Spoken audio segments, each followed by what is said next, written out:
We go out, we'll have a few brewskis, we'll talk this over. Brewski is just a euphemism or nickname for a beer. So instead of saying, let's go have a beer, somebody will say, let's go have a brewski.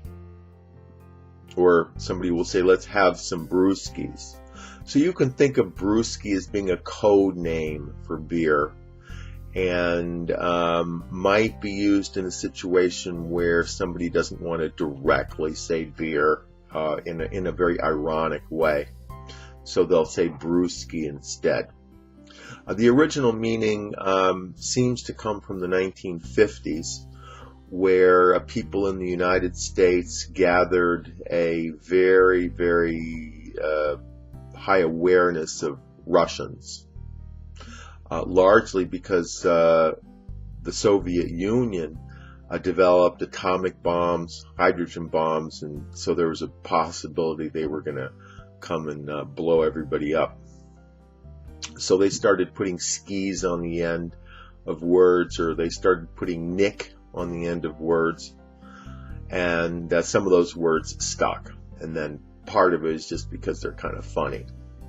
Now another explanation would be that the ski on the end comes from Polish.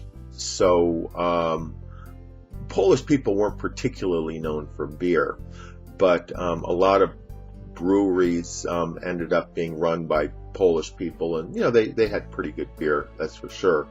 So instead of just calling them beers, they call them brewskis, and presumably this meant that it was a Polish beer. And the first part of the word brew is a verb, and brew basically means to make beer. Brew is the process of fermentation. So other things can brew besides beer. Anger can brew, or presumably any other fermented thing can brew as well.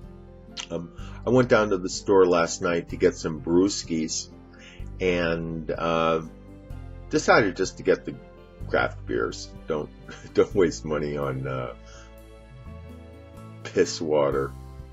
After work on Friday night, most of the employees of our company, they like to go out and have a few brewskis. It's kind of funny because they spend 40 hours a week with all these people, and then on Friday night they want to spend even more time with them.